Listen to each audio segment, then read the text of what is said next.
They had a youngster in tow, which is encouraging given the many threats that this species faces when breeding. They kept in touch with their evocative piping call.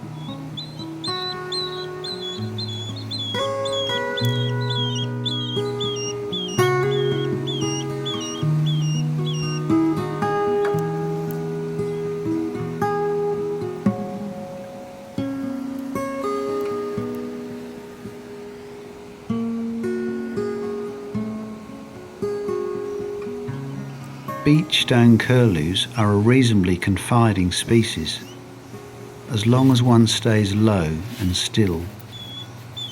Even though they are used to people, one needs to know when it's time to leave them alone.